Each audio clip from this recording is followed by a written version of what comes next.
예, 톡톡 바이오 메가 트렌드 이어가겠습니다. 전 세계적으로 바이오 시장이 각광을 받고 있는 상황이죠. 특히 코로나19로 인해서 이제 바이오에 대한 주목도가 올라가고 있습니다. 국내외 제약 바이오 산업의 트렌드를 분석하고 투자의 방향성을 잡아보도록 하죠. 네, 오늘도 다양한 이야기 나눌 분들 함께 모셨는데요. 케미칼 에너지 투자자문의 차홍선 대표, 그리고 강혜경 제약시장 고문, 조성기 기술 고문님과 함께하겠습니다. 안녕하세요. 네, 안녕하십니까. 예, 먼저 첫 번째 주제입니다. 차홍선 대표님, 많은 투자자분들께서 국내외 제약 바이오와 관련해서 투자에 관심이 높은 상황이잖아요. 지난 시간에 이어서 국내 제약 바이오 기업의 주가에 대해서 좀 큰 그림으로 업데이트해 주시죠. 예. 첫 번째 그림으로 이제 업데이트해 드리겠습니다. 저번 시간에는 우리나라 이제 역사에 대해서 말씀을 드렸는데, 우리나라가 이제 크게 보면 이제 5단계가 있잖아요. 그죠? 1단계, 2단계, 3단계, 4단계, 5단계가 있는데, 2008년까지는 보면은 저번에 말씀드린 대로 2008년까지는 제네릭과 백신의 시대였습니다. 그리고 이제 두 번째 단계가 보시면 이제 그림 보시면 나오는데, 첫 번째가 이제 제네릭과 백신의 시대. 그리고 이제 두 번째 단계가 보면은 흔히들 보면은 그 바이오 CMO의 시대였습니다. 그래서 우리나라 역사적으로 바이오 의약품을 대량 생산하는 그런 단계가 있었고요. 그다음에 이제 세 번째 단계가 어디였습니까? 세 번째 단계가 보면은 이제 기술 수출로 이제 신약을 개발할 수 있겠구나는 그런 단계였고, 네 번째 단계가 우리나라가 이제 흔히들 바이오 의약품이 이제 항체 의약품을 중심으로 특허가 만료되니까 그런 바이오 시밀러를 만드는 단계가 됐습니다. 바이오 시밀러에서 우리나라가 굉장히 가점체제를 구성하고 있는 그런 되어 있지 않습니까? 그리고 이제 다섯 번째 단계가 코로나19가 찾아왔습니다. 코로나19가 찾아와가지고 위기였는데, 오히려 그 위기에 대한 그런 거를 진단이라든지 치료제, 백신을 개발할 수 있다는 기대감으로 주가가 많이 상승했다, 이렇게 볼 수 있고요. 오늘 같은 경우는 다섯 번째 단계에 대해서 말씀을 많이 드리겠습니다. 그리고 요거 이제 들어가기 전에 국내 바이오에 대해서도 말씀드리고 미국 FDA에 대해서도 말씀을 많이 드릴 텐데, 전체적으로 작년 2020년을 리뷰해 보면 저희들이 이제 방송에서 말씀드린 게 2020년 9월경에 글로벌 백신이 출시될 수 있을 것 같다고 이렇게 말씀을 드렸고, 한 두세 개 정도는 연내에 이제 출시될 수 있을 것 같다, 이렇게 말씀을 드렸는데, 실질적으로 보면 이렇게 결산을 해보면 글로벌 백신은 중국이나 러시아 같은 경우는 9월 이전에 나왔고 한 6개 정도 출시가 됐고, 그다음에 이제 미국이나 영국을 중심으로 한 3개 정도, 9개 정도의 이제 백신이 출시되었다, 이렇게 말씀을 드리겠습니다. 차 대표님, 이제 국내 바이오 기업들, 제약 바이오 신약 기업 주가에 대해서 구체적인 사례들을 좀 살펴주실 텐데, 그 전에 우리가 왜 이걸 살펴봐야 되는지 이유를 들어주신다면 왜 우리가 주목을 해봐야 될까요? 맞습니다. 흔히들 보면은 국내 제약 바이오를 왜 리뷰를 해야 될까? 리뷰를 한다는 것은 과거를 리뷰를 한다는 거잖아요. 그러면 지나간 스토리 아니냐, 이렇게 볼 수가 있는데, 이 그림을 보시면 알 수가 있어요. 이 그림이 뭐냐면은 이 그림이 이제 제넨텍이라는 우리가 이제 지금 이제 인수된 거대 제약사입니다. 마지막에는 시가총액이 150조 원까지 갔던 그런 회사인데요. 이 보시면은 98년도, 99년도에 보면 리툭산하고 허셉틴이라는 항체 의약품이 나옵니다. 그러니까 항체로 만든 항암제다, 이렇게 보시면 될 것 같아요. 근데 98년도, 99년도에 미국 FDA에서 허가를 받습니다. 허가를 받고 주가가 그때 당시에 얼마냐면 이제 주가가 약 40조 원이었습니다. 그럼 40조 원이면은 그러면은 끝난 시장 아니냐, 40조 원이었고 주가가 이미 이제 40조 원까지 올랐으면은 그러면 투자를 할 필요가 없지 않겠냐, 이렇게 생각해 볼 수 있는데, 그런데 보시면 리툭산이나 허셉틴은 2020년까지 매출액이 그 뒤에 있는 아바스틴까지 다 합쳐서 한 20조 정도까지 매출액이 올라왔습니다. 그래서 이제 제로에서 20조까지 올라오면서 시가총액은 40조부터 150조까지 한 약 4배 정도가 올라오는 그런 기염을 통합니다. 그래서 국내 바이오 같은 경우는 이제 5가지 형태로 이제 리뷰를 해드릴 텐데, 이게 끝이 아니다는 거죠. 그래서 그게 과연 매출액이 어떻게 올라올지 그걸 보면은 오히려 이제 과거 스토리가 새로운 시대를 여는 시작이다, 이런 개념으로, 관점으로. 그래서 제넨텍이 98년도, 99년도에 항체의약품이 먼저 나왔다. 그런데 주가는 약 한 4배 정도 올랐구나. 이제 그런 개념으로 보시면 좋을 것 같다는 생각에서 준비를 했습니다. 예. 2020년도에 국내 제약 바이오 기업의 주가 상승과 관련해서 조금 더 세부적인 내용을 알아볼 텐데요. 강혜경 고문님, 국내 제약 바이오 투자에서 코로나19 치료제와 백신 CMO 그리고 진단과 관련해서 좀 자세히 짚어주신다면요. 네, 이 작년에 그 국내 제약바이오 섹터에서 이 주가 상승과 관련이 있는 거는 가장 큰 요인은 코로나19. 이 코로나19였습니다.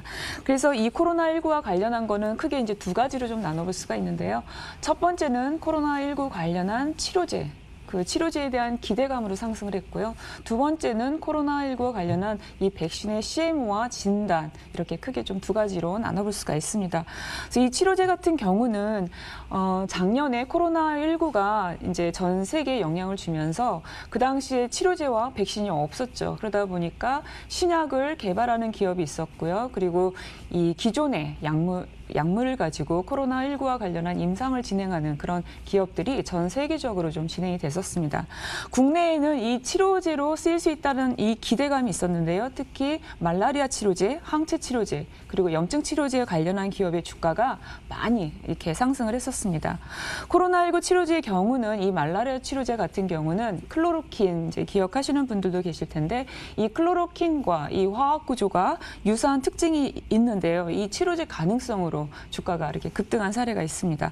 그리고 이제 혈액 항응고제나 급성 췌장염 치료제가 약물 재창출, 그러니까 다른 이제 또 적응적으로 임상을 진행을 하면서 이 환자의 증상 개선 효과가 있다. 이러한 이슈로 또 주가가 많이 상승을 했었고요. 그리고 코로나19 같은 경우는 바이러스로 인한 이제 질환이죠. 그러다 보니까 이 변이가 일어날 수 있습니다. 그래서 이 변이에 대해서도 이 효능을 나타낸다라고 하는 어떤 국내 기업이 임상을 진행을 하면서 이러한 사례로 주가가 좀 급등을 했었습니다. 그러면 이제 두 번째는 코로나19 이 백신 CMO와 진단인데요. 이 두 가지로도 이제 주가가 국내 주가는 좀 많이 상승을 했었습니다. 국내 이제 개발의 이 약과 관련한 제약 섹터에 있어서 이 역사를 보게 되면 CMO로 이렇게 성장한 그 시기도 있었고 CMO로 관련한 강점을 가진 기업들이 좀 많이 있습니다. 그래서 이 코로나19와 관련해서 실제로 백신의 그 대량 위탁 생산 주문을 받기도 했죠. 그리고 또 이러한 관점에서 좀 바라보게 되면은 예를 들면 치료제가 될 수 있다 이런 기대감. 그러나 이제 이 백신 CMO 같은 경우는 주문을 받게 되면 매출액이 바로 나올 수 있다라는 것 이런 게 좀 차이가 있고요. 그리고 진단 같은 경우는 또 실제로 국내에서 많이 진단이 이루어지다 보니까 실제 매출액이 분기별로 봤었을 때도 급격하게 증가하는 거를 보여주면서 주가도 크게 이렇게 상승한 사례가 있습니다. 정리해 보면 국내 제약바이오 이제 코로나19와 관련한 거에 있어서는 치료제의 기대감. 그리고 백신에 대한 CMO, 백신의 CMO, 그리고 진단 이렇게 좀 정리를 해볼 수 있을 것 같습니다. 네, 강혜경 고문님께서 이 사례 연구 5가지 중 첫 번째 이 2가지를 살펴주셨는데요. 이제 세 번째로 넘어가 볼 텐데 항암제 기대감과 기술 이전과 관련한 상승이라는 내용입니다. 자, 이 내용은 어떤 부분일까요? 네, 글로벌 제약바이오 시장에 있어서 항암제 시장은 가장 큰 시장이고요. 개발되고 있는 약물에서도 항암제 쪽이 가장 많습니다. 근데 이제 국내의 경우에 작년을 봤었을 때 세포 치료제로 이제 간암에 대한 임상이 진행되고 있는 기업의 주가가 급등을 했었습니다. 국내 임상 이상으로 간암 그리고 다발성 골수종에 대한 임상이 지금 진행되고 있는데요. 그리고 또 다른 이제 기업 같은 경우를 보게 되면 그 기술 이전하고 관련이 있습니다. 실제 이 기술이 이제 이전이 되면서 조 단위의 이 금액이 기술 이전이 있었죠. 항암제, 이 기업 같은 경우는 좀 세 가지가 좀 포인트로 좀 보이긴 하는데요. 항암제, 항체약물 접합제인 ADC, 그리고 피하 주사 제형의 이런 기술 이전에 대한 성과가 있었습니다. 그래서 결론적으로 보면 항암제는 또 이 항암제에 대한 기대감, 그리고 기술 이전, 실제 있었던 이런 기술 이전이 그 주가에 대한 상승을 좀 많이 이끌었다. 이렇게 정리해 볼 수도 있습니다. 네, 앞서서 항암제에 대해서 말씀을 주셨는데 조금 더 자세히 짚어보도록 할까요? 조성기 기술고문님, 항암제의 최근 발전 현황에 대해서 기술적인 측면에 대한 설명 부탁드리겠습니다. 예, 네, 도표를 좀 보여주시면, 예, 죄송합니다. 도표를 좀 보여주시면 고맙겠습니다.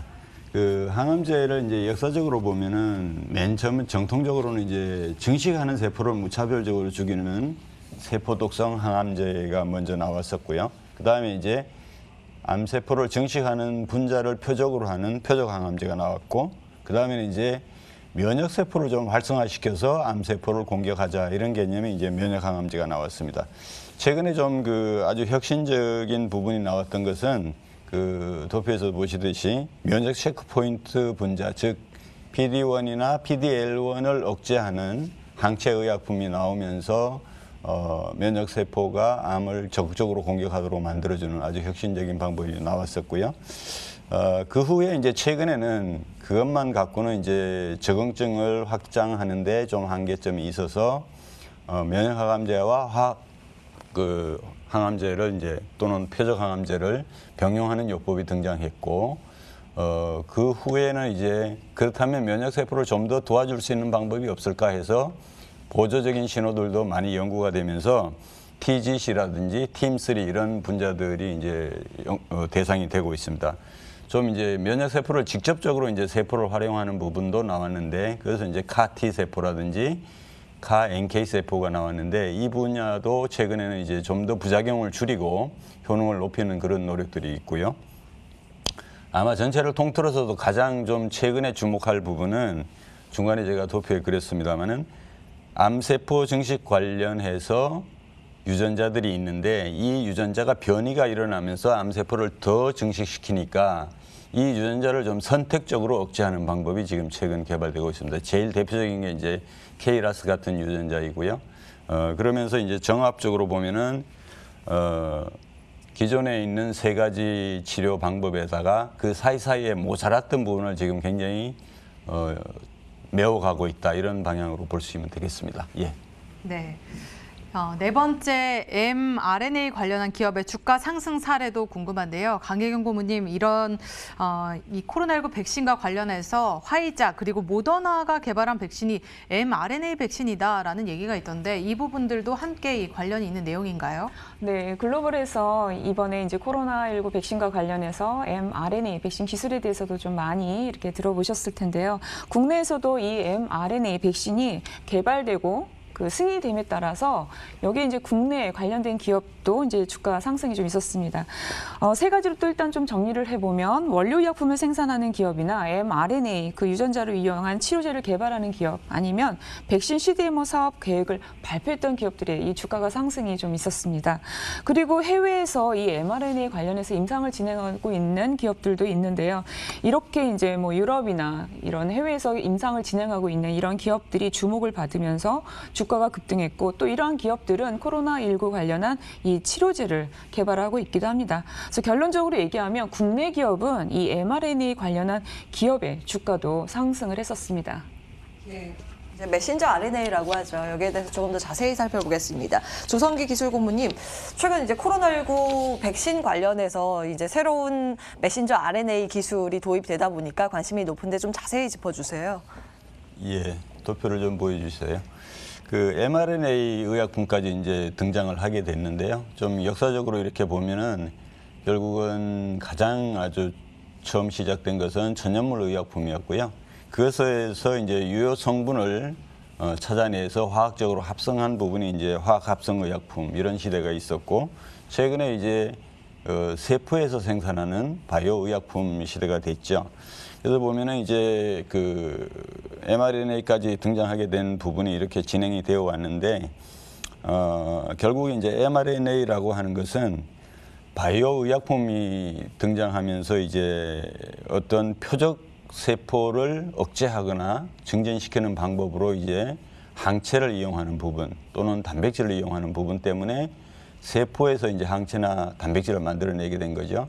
그러다 보니까 이 항체 의약품인 경우에는 분자량이 굉장히 크기 때문에 세포 내로 직접 들어갈 수가 없고, 결과적으로는 이제 세포 밖에 있는 표적 분자 혹은 세포 막 바깥쪽에 붙어 있는 표적 분자를 대상으로 하게 되죠.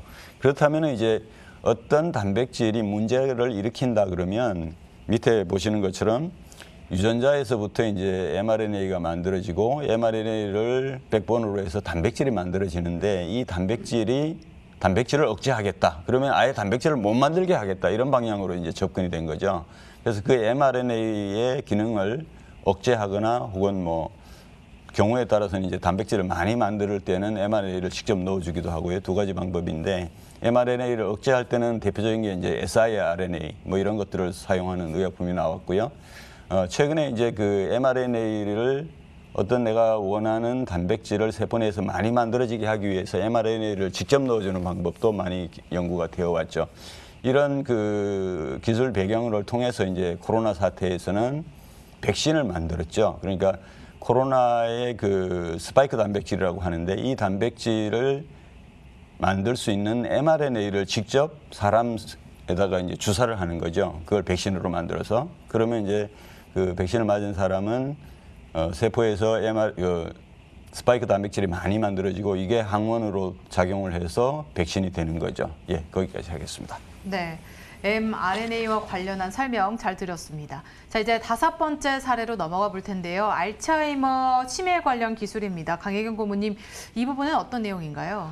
네, 그 알츠하이머 참 어려운 질병이고 인류가 해결하지 못한 질병인데요. 글로벌에서는 지금 올해 3월 7일 이전에 미국 FDA에서 이 알츠하이머 치매 치료제가 승인을 받느냐라는 게 지금 주목이 되고 있습니다. 그리고 국내에서는 이 알츠하이머 치매 진단 관련한 기업이 주가가 많이 상승을 했는데요. 미국 작년 같은 경우 2020년도 미국에 이제 FDA 승인됐던 의약품을 보게 되면은 알츠하이머 치매 진단과 관련해서 이 승인받은 게 있습니다. 그래서 정리를 해보면 국내 같은 경우는 알츠하이머 치매 진단과 관련한 기업이 주가가 상승했다. 또 이렇게 정리해 볼 수 있습니다. 예. 참 이 알츠하이머 병이라는 게 우리가 참 해결하기 힘든 그런 분야였지 않습니까? 이제 FDA 승인 대기 중이라고 하니까 최초의 약이 나올지 한번 주목을 해보시기 바라겠고요. 조성기 기술고문님, 알츠하이머 의약품 분야에서 기술적으로 어떻게 발전되었는지도 궁금하고 특히 최근 알츠하이머 진단 분야에서 또 크게 발전이 되고 있는 것으로 알려져 있거든요. 관련해서 짚어주시죠. 예, 좀 도표를 보여주세요. 알츠하이머 치료의약품 입장에서 보면은 분야를 보면은 일단은 특효약은 아직 나오지 못한 상태이고요. 치매로 진행되는 과정을 좀 지연시키거나 아니면 증상을 완화시키는 이런 약물이 4가지가 나와 있고요. 도표에서 보시면은 이제 도표를 한번 보여주세요. 그러면 이제 진단 부분은 굉장히 많이 그 혁신적으로 발전이 되어 왔어요. 그러고 보면 정통적으로는 이제 뇌 영상을 찍어서 MRI 영상을 찍어서 이제 판정을 한다든지 또 보조적으로는 이제 인지 기능을 측정하는 테스트를 해서 이제 판단을 하게 되는데 최근에 이제 알츠하이머의 그 여러 가지 기전이 메커니즘이 밝혀지면서 다 아시는 바와 같이 이제 아밀로이드 베타 단백질이라든지 타우 단백질이 주 요인이다 이런 그 가설이 많이 등장했죠. 그걸 배경으로 해서 이제 그렇다면 뇌에 축적되는 아밀로이드 베타를 그냥 검출을 하자 이런 방법으로 해서 이제 아밀로이드 베타를 염색할 수 있는 염색 시약이 나오고 그것을 혈관 내로 주고 난 다음에 펫을 찍어서 분석하는 방법이 나왔고요. 아주 최근에는 이제 그렇다면 타우가 좀 더 직접적인 단백질이다. 그 치매를 일으키는. 그러면 타우를 검출하자. 이렇게 해서 이제 타우를 염색할 수 있는 시약이 만들어지고 이걸 이용해서 이제 펫으로 찍는 거죠. 그런 방법이 있었고 좀 더 적극적으로는 그러면 어차피 이제 뇌를 찍어야 되니까 사진을 찍어야 되니까 여러 가지 번잡하죠. 그래서 아예 체외 진단 방법으로 뇌 척수액을 뽑고 아니면 혈액을 뽑아가지고 이 안에 있는 이제 아밀로이드 베타를 측정한다든지 타우를 측정하는 이런 방법이 나왔고 최근에는 아마 제일 혁신적인 부분이 혈액 내에 그 미량 들어있는 아밀로이드 베타를 검출하고 또 측정하는 방법이 개발되었습니다. 이게 아마 곧 상용화 될 것 같고요. 그 정도까지 지금 와 있습니다. 예. 네. 이렇게 5가지 사례를 살펴봤는데 장우선 대표님, 과거와 현재 이 국내 제약바이오 기업들의 주가 사례를 살펴본 만큼 우리가 이를 바탕으로 또 어떤 투자 전략을 세워야 되는지 좀 생각을 해봐야 되잖아요. 좋은 아이디어를 어떻게 하면 낼 수 있을까요? 예. 그 과거와 현재 이렇게 미래로 나눠보면요. 보시면 알겠지만 국내 5개 기업 그룹분에서 많이 상승했지 않습니까? 상승했는데 상승의 특징을 보면은 글로벌과 동행한다는 특징이 있습니다. 첫째가 뭐냐면 백신 때문에 미국, 그러니까 전 세계도 많이 올랐지만 우리나라도 백신과 치료제에 대한 기대감은 많이 올랐지 않습니까? 두 번째는 그리고 작년에 미국 FDA에서도 23개나 항암제였는데 우리나라도 항암제 기업, 국내 기업도 항암제가 많이 올랐고 그다음에 mRNA 쪽도 미국 같은 경우도 mRNA 백신이 지금 허가를 2개나 받았지 않습니까? 그래서 우리나라 같은 경우도 mRNA 기술 같은 경우가 주가가 동행했다는 특징이 있습니다. 그래서 동행 또는 뭐 진단도 그렇고 동행 또는 선행하는 기술이 우리나라 움직이고 있다 이렇게 보고 있고요. 미래를 본다면 어떤 거냐? 그러면은 지금 이제 알츠하이머 같은 경우는 이제 진단 기술이 그러니까 타우 쪽도 진단 기술이 나왔지 않습니까? 그래서 보면 이제 진단은 신약을 기술 개발을 부르거든요. 그래서 보면은 올해 2021년에는 제가 볼 때는 알츠하이머라든지 알츠하이머 치료제 기술을 보유하고 있다든지 항암제 기술을 보유하고 있다든지 면역 치료제 기술을 보유하고 있는 그런 기업들의 주가가 이제 긍정적인 흐름이 나오지 않겠냐 이렇게 보고 있습니다. 예, 이렇게 국내외 제약 바이오 기업들의 주가 상승 사례를 통해서 앞으로의 투자 아이디어를 얻어봤고요. 지금부터는 미국 FDA에서 허가된 약에 대해서 좀 리뷰를 해볼 텐데 차홍선 대표님, 그 미국 FDA 허가받은 약에 대해서 우리가 왜 분석을 해야 할 필요가 있겠습니까? 예, 맞습니다. 그 미국 FDA도 그러면 그러니까 뭐 서두에도 말씀드렸지만 미국 FDA에서 그러면 약을 받았으면 그러면 흔히들 주가는 다 반영된 거 아니냐 보시는데 반영된 거 아닙니다. 보면은 그 셀진이라는 그래프가 나올 건데요. 셀진 기업은 그 혈액암 치료제였습니다. 혈액암 치료제 기업이었는데 그 기업이 2005년도 때 보면은 미국 FDA 승인을 받습니다. 승인을 받을 때 시가총액이 5조 원, 매출액은 빵 이렇게 됐어요. 그러니까 근데 이 매출액이 제로 된 기업이 그때부터 시작해서 15조 원까지 드라마틱하게 올라가면서 시가총액은 5조에서부터 110조까지 22배가 올라갑니다. 물론 미국 FDA 전에는 50배가 올라갔고요. 항암제 쪽에서 선두주자니까요. 그러니까 미국 FDA에서 받고 나서도 22배가 올라갔기 때문에 미국 FDA 약을 누가 받았느냐, 어느 기업이 받았느냐, 지금부터 매출액이 얼마나 올라갈 거냐는 굉장히 중요한 포인트라고 말씀드립니다. 네. 강혜경 고문님, 그렇다면 국내 제약바이오 투자를 잘하기 위해서는 미국 FDA에서 승인을 받은 의약품을 분석해봐야 된다라고 앞서서 말씀을 해주셨거든요. 그렇다면 2020년에 미국 FDA 승인을 받은 의약품들은 어떤 것들이 있고 우리가 뭘 주목해보면 좋을지 한번 소개해 주시죠. 네, 일단 미국 FDA 작년도에 승인받은 의약품 건수로 보게 되면 53건입니다. 그리고 94년부터 그 2020년 작년까지 그 승인받은 건수를 보게 되면은 2018년도가 많았지만 그래도 작년도 2020년도가 코로나19에 대한 영향도 있었는데 실제 2019년도보다는 더 많이 승인을 받았다라는 게 좀 특징이고요. 그리고 2019년도하고 2020년도를 좀 비교해 보면 2019년도에는 한계 빅파마가 5개의 약품을 승인받았는데 2020년도에는 작은 바이오 기업들이 또 승인을 많이 받았다라는 게 좀 특징으로 분석이 될 수 있습니다.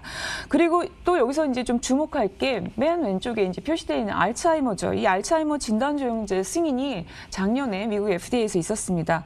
5월 28일 날 승인이 있었는데요. 처음으로 타우를 탐지하는 이 방사선 진단 시약인 타우펫 약물이 출시가 된 겁니다.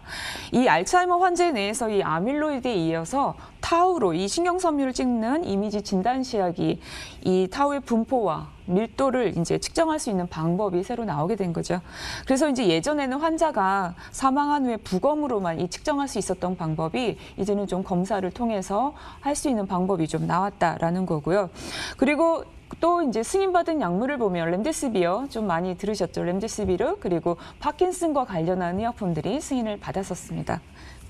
예, 아무래도 앞으로 알츠하이머 치료제가 나오게 되면 진단의 수요가 더 크게 늘지 않을까라는 기대감 속에서 이 진단 시약에 대한 관심도 올라가고 있는데요. 앞서 말씀 주신 미국 FDA에서 허가받은 타우 펫 기술에 대해서 알아보겠습니다. 조성기 기술 고문님, 이제 기술적인 측면에서 설명을 해주신다면요.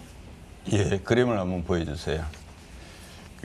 결국은 이제 우리가 알츠하이머의 여러 가지 메커니즘이 밝혀지면서 가장 핫하게 주목을 받고 있는 것이 아밀로이드 베타 단백질하고 타우 단백질입니다. 그러면 그 단백질에 결합할 수 있는 염색 시약을 개발하면 이제 사진을 찍어볼 수 있는 거죠. 그래서 이제 이번에 새로 나온 것이 이제 좀 더 정확한 타우 단백질을 염색시킬 수 있는 시약이 제가 박스 안에 그렸습니다. 조그마한 분자이고요. 거기에 이제 플로린 18을 붙였어요. 그래서 이게 혈관으로 주면 이제 뇌로 들어가서 오른쪽 그림에서처럼 타우가 있는 부분에 가서 결합을 하게 되죠. 그러면 이제 이 영상을 지금 이렇게 간단하게 나오고요. 그것을 이제 숫자적으로 이제 해보면은 오른쪽에 있는 것처럼 빨간 부분은 역시 그 아밀로이드에서 환자라고 나온 부분인데 역시 타우에서도 다 환자로 나오고요. 청색으로 나온 부분은 이제 아밀로이드로 찍었을 때 정상인이라고 나오는 부분도 타우로 찍었을 때 정상인으로 나오는 이렇게 볼 수 있고요. 좀 더 예민한 방법이 나왔다 이렇게 보시면 되겠습니다. 예. 예. 자, 여기까지 알아봤습니다. 지금까지 케미칼 에너지 투자자문 차홍선 대표, 강혜경 시장 고문과 조성기 기술 고문과 함께 톡톡바이오 메가트렌드 살펴봤습니다. 말씀 고맙습니다. 예. 감사합니다.